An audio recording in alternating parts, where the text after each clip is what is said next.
the bed's clean, and I know that nothing on it.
Is one of the most famous of the Earth's treasures. First touched by the fingers of the humble Caffre, it would have been better had it never been found. For all those who possessed it came to sudden and violent death. Our story opens in London, within the sound of Bow Bells. In the shadow of Tower Bridge is the carpenter's shop of Mock and Son, coffin makers. A beautiful job, if I may say so. You'll be sure to have it at the undertaker's in time. Of course. The Scotch Express leaves Euston Station at 7:30 tonight. That leaves very little time for the arrangement of the body. Your mother, is it not? Yes. You are taking her to Scotland? Yes, Edinburgh. Her home. Oh. Thank you. Rather a nuisance. Traveling by train. Ain't it?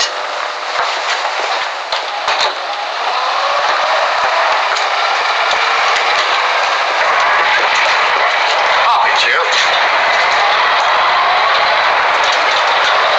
Go on, get on about your business.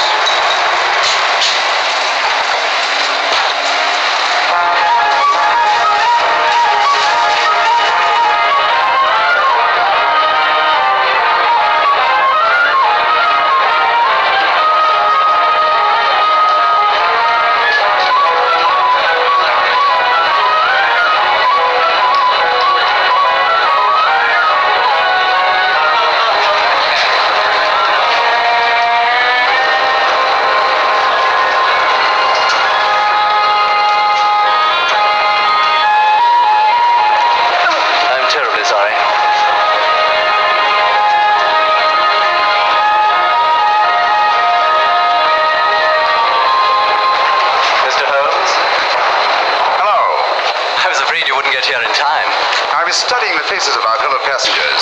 Fascinating hobby, and sometimes most enlightening. Lady Margaret is aboard the train, I presume? Oh yes, Mother's expecting you. I've reserved a compartment for you and your friend Dr. Watson. As a matter of fact, it's in this coach here, just ahead of the luggage van. Day coach? Yes, the sleepers are all taken. Mother wasn't interested in a bed so much as she wasn't getting to Edinburgh. So naturally it wasn't very difficult to persuade her to travel in a day coach. Exactly. It had been open to take on additional passengers. So I observed. I say, it was awfully decent of you to come, considering the fact that I was so secretive about it all. My dear Mr. Carstairs, there was no need for secrecy. I already knew. You knew that Mother insisted on bringing the Star of Rhodesia with her to London. And that while here, an attempt had been made to steal it. Did Scotland Yard tell you that? Oh, no, my dear Mr. Carstairs. But the fact that your mother owns the famous diamond is common knowledge. She came down to London to attend the reception of Buckingham Palace and quite naturally wore the Star of Rhodesia. You want me to accompany you back to your home in Edinburgh. Therefore, an attempt must have been made to steal the Star of Rhodesia while you were here in London. It seems simple the way you explain it, Mr. Holmes. Thank you. If you don't mind, I'll wait here for my friend Dr. Watson. I can't think what's keeping him. Mother and I will be expecting you. Oh, could I take this for you? Oh, I'd be much obliged. Thank you. We'll be in compartment E. Yes.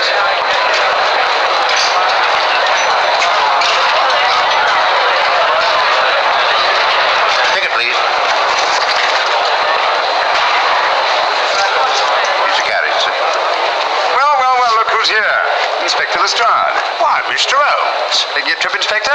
Fishing, eh? Bit of an holiday. Ah, that's very nice. Trout? Huh? Oh, yes, yeah. Rather large rods for trout, aren't they? Salmon, perhaps? Well, as a matter of fact, I'm going mostly for the rest. As a matter of fact, you're on a job for Scotland Yard, aren't you? I trust this is the right carriage. This is where we take care of the overflow, sir. Oh, I see. Porter will take your bags. I'll carry this myself if you don't mind.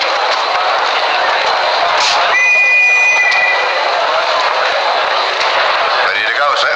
7:30, eh? We always leave on time.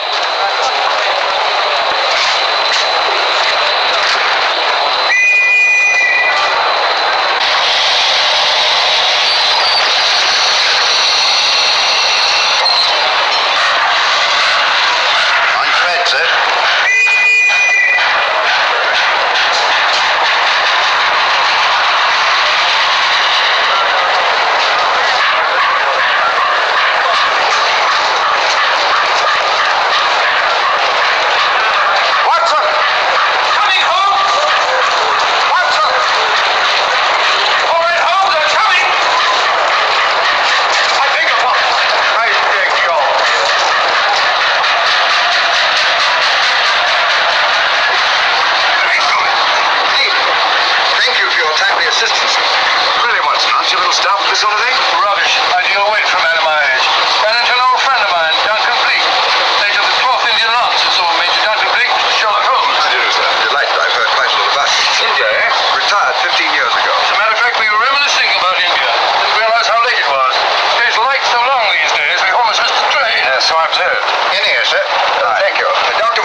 Success the second time. Sounds like Lestrade's cup of tea to me. Lestrade? He's on this train. Oh, is he? Yes.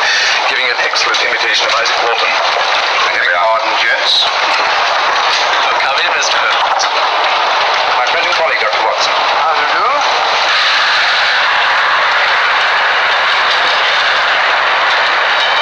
I thought...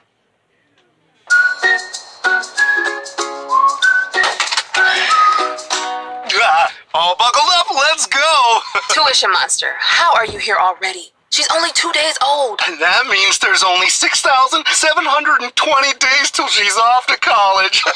But it is a bit snug back here, so next time I'll be calling shotgun. Vroom vroom! Tame the tuition monster with the Virginia 529 savings account. Learn how at virginia529.com. We're here for the heavy flowers and the wedgie pickers with a pad made like no other. Up to 0 leaks because it locks blood in. Up to 0 bunching because it flexes. No worries, just always Flex Foam. Dear CEO, what's it gonna take for you to do something? Yeah, do you even care? Climate change affects all of us. This is your chance to do something good.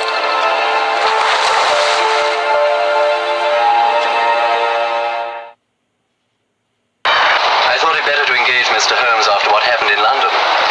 No doubt you're an efficient person, but I don't think there's any need for a policeman. Policeman? How long have you been in possession of the Star of British, Lady Margaret? 25 years. You know, it may seem strange to you, but I've never actually seen it. I suppose there's no harm since we're paying you to guard it. Mother. Yes?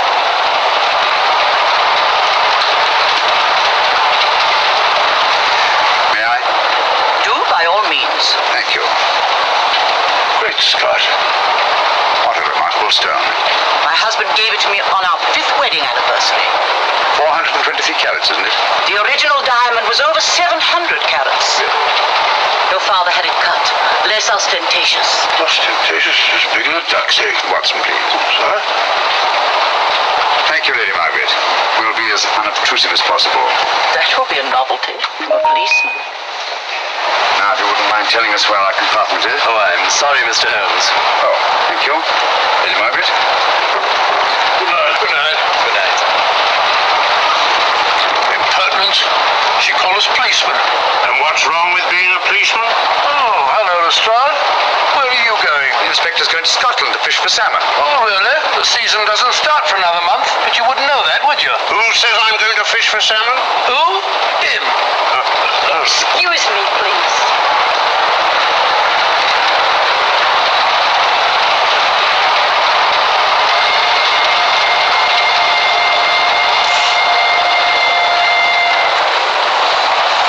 Police. Police? Here? On the train? Scotland Yard, I heard.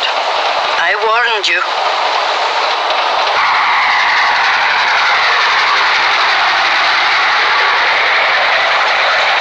Mr. Holmes? Yes, this way, please.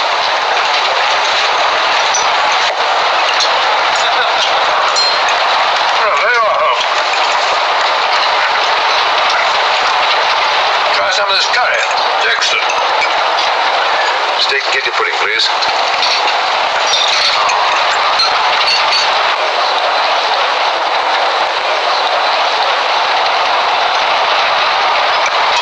Of course, the Bengal curry doesn't compare with that of Madras. No, it's the quality of the mutton that makes a difference, don't you think? The meat's unimportant. It's the spices that make the difference. Don't you agree with me, Holmes? What? So we were discussing curry. Oh, yes, curry. Horrible stuff. Oh, really? One man's meat is another man's poison.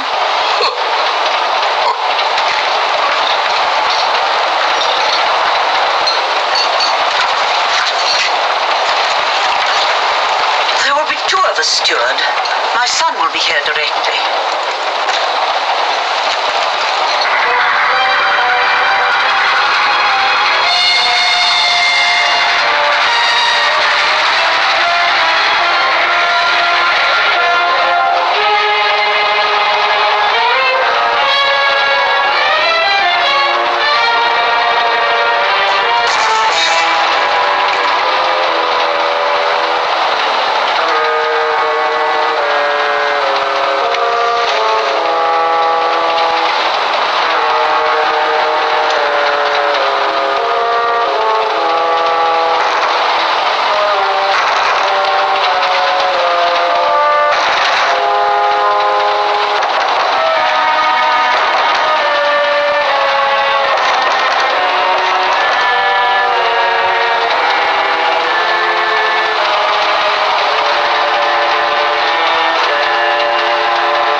The unpolished wild rice does make a considerable difference to a good curry. Well, I still can't agree with you. Take care of this for me, will you, Watson? Sure, Philip. That was one of them.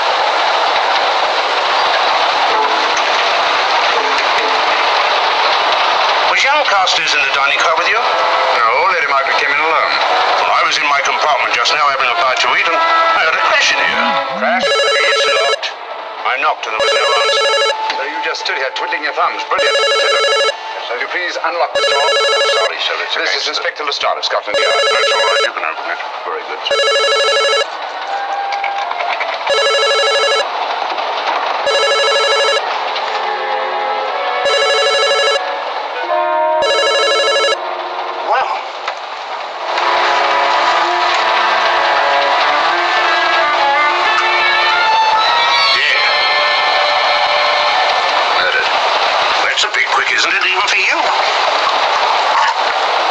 Is this the, Yes. Star Rhodesia was in this box not 45 minutes ago. How do you know? I saw it. It might be here somewhere. No good looking for it, Lestrade. Killer's got it. Ah, there you are, Holmes. How about joining us Take in a the look at this body, will you, Watson? Body? Good Scott. How do you know it's murder, Mr. Holmes? Murder? Oh, I say. Who are you? Major Duncan Preek, a friend of Dr. Watson's. Well, what makes you so sure it's murder, Mr. Holmes? The door was locked. Every attendant has a key. Did you open this door for anyone during the last hour? No, sir. Was the key ever out of your possession? It never is, sir. It's on a chain. Looks to me like heart failure. Any marks of violence on the body? None that I can see. Seem to have missed it this time, didn't you, Mr. Holmes? Possibly. Still, if it was a natural death, it came at a very convenient time, didn't it?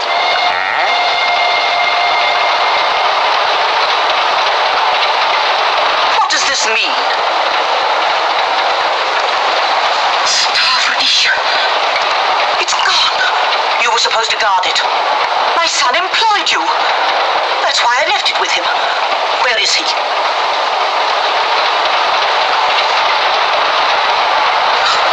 I'm sorry, Lady Margaret. It was thoughtless of us to let you come in like this.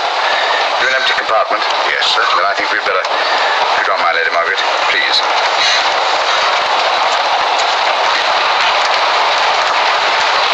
Poor chap's mother, I presume. Yeah. Well, let's get to the bottom of this.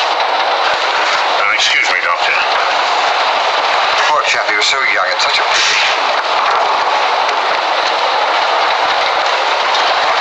I've sent for the conductor, Lestrade. You want to talk to him, and I've asked that no one be allowed to leave this coach. Oh, thank you, Mr. Holmes. Shall we use my compartment? Thanks. Attendant, lock that door and let no one go in without my permission. You understand? Very good, sir. Sorry, old man. Official police business. Well, that's all right. I'll catch up with you later.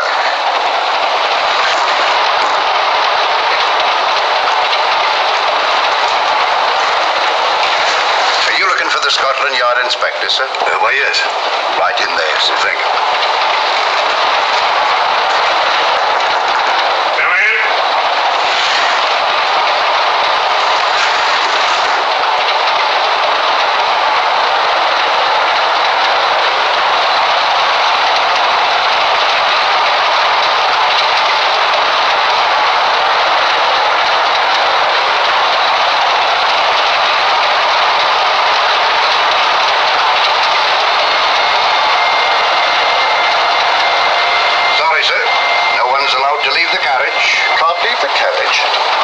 Whose idea was that? Scotland Yard.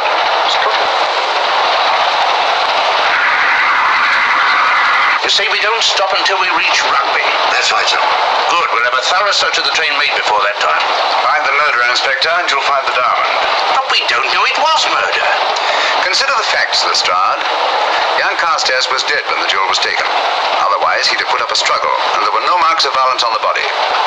If, however, he died a natural death, we must assume that the thief happened to be on hand just at the right moment, which is outside the realm of probability. No, Lestrade, in this case, nothing was left to chance. That's why I say find the murderer and you'll find the diamond. How do we know the thief didn't leave the carriage before we discovered the body? The attendant was in the corridor the entire time, and he's certain that no one passed into the dining car. The door at the other end leads into the luggage van. Which is always locked.